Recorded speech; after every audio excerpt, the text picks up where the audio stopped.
from the outside, at least, it seems like it's now or never for the Cats in the next couple of weeks. Yeah, that's the equation. It's not, that bit's not complicated. The more complicated part is, how the teams approach it. And both teams largely are in a similar position. But it's always important towards this part of the year, and I think in our mind, there's no point running away from the importance of the game. That part's really clear. We just want to be intent on playing our game as well as we possibly can, without the pressure of the situation getting to us.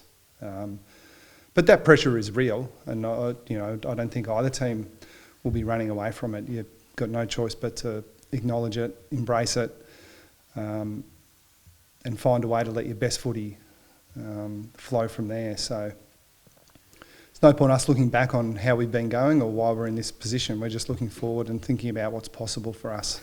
So do you treat it like an early final, or like you say, just hope the best footy comes? Well, I don't really see. We won't be hoping. We're not just saying, let's just see what happens. But I don't think, besides the obvious stakes, at the end of the game, I can't remember ever going to a game thinking, we'll take this one a little bit more easy because we've got a bit of room, and this one's a final, so we should take it a little bit more seriously. We'll just be going as hard as we possibly can, and not kidding ourselves that if it doesn't go well, she'll be right. Was there enough, there seemed like there was enough positives in last week to go in pretty confident and knowing that your best footy isn't too far off? Yeah, I thought we played well enough definitely in patches, to suggest that we're playing well enough to challenge even the best teams. It's pretty clear that Collingwood are the best team right at the moment, so that was pleasing in one way. But we didn't play well enough across the course of the game to win the game, and we certainly had our chances. So there's still a bit to improve on, but yeah, enough to be optimistic that if we get it right for long periods, we can match any team. Is there a key area to tidy up?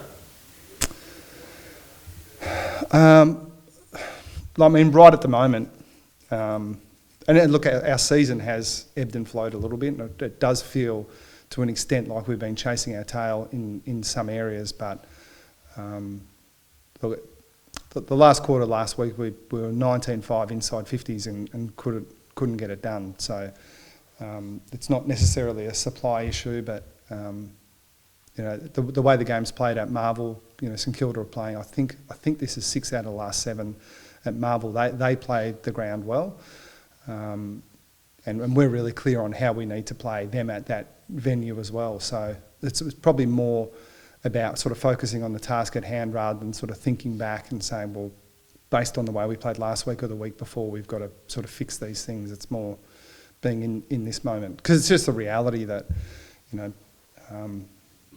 Collingwood at the MCG on a Friday night is a different proposition to St Kilda at Marvel under the roof.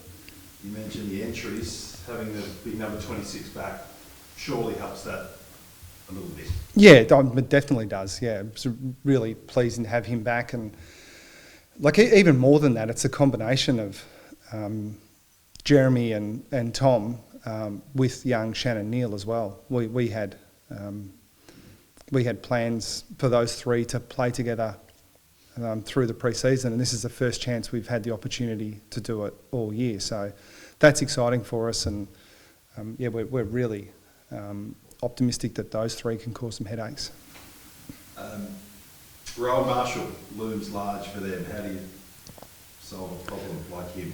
Yeah, we will have a different ruck setup. Stanley's not playing, but that and Blitzarves as well, who's generally been one when we've had some problems in the ruck. He's been able to solve that puzzle to an extent, but it gives us the opportunity to look at a bit of a different setup, and again, sort of something that we've talked about, for over 12 months, but haven't really had the opportunity to implement. So it'll be, I think, less about sort of coming up with a plan to combat Marshall, and more about sort of focusing on how we embrace our strengths. But he's been a really good player, and and they're heavily dependent on him too. He spends big minutes in the ruck. He covers the ground really well. We've got to find ways not only to nullify him, but ask some questions of him the other way. On paper, it looks like it could be a bit of a three-pronged triangle attack. Is that fair, that there could be up to three going there to take him on? Yeah, I think that, in the ruck, that's a strong possibility.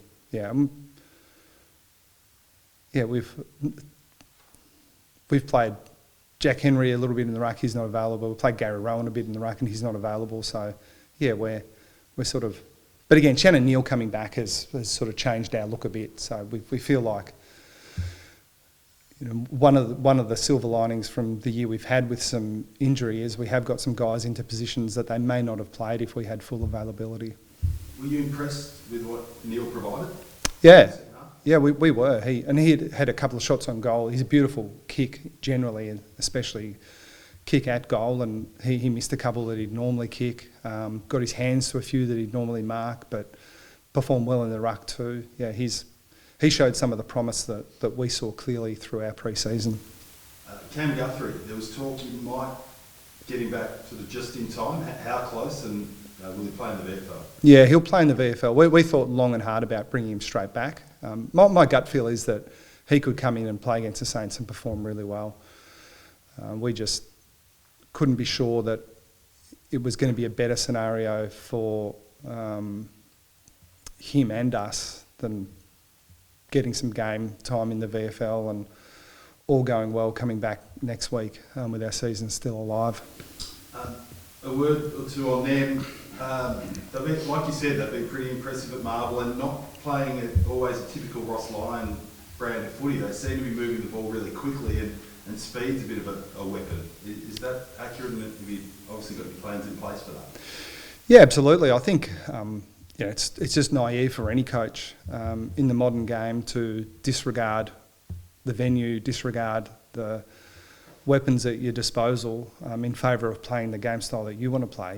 The good coaches always adapt to the situation and what they have, and I think that they've had patches this year, like early in the season, where they looked really hard to stop, particularly with the ball in hand, and they seem to be back to that in recent times after a little bit of a lull mid-season. But virtually every team's had those periods this year. The competition's so close, it's hard to maintain it. I get the feeling they feel like they're a bit of a work in progress, but they look a bit better than that to me.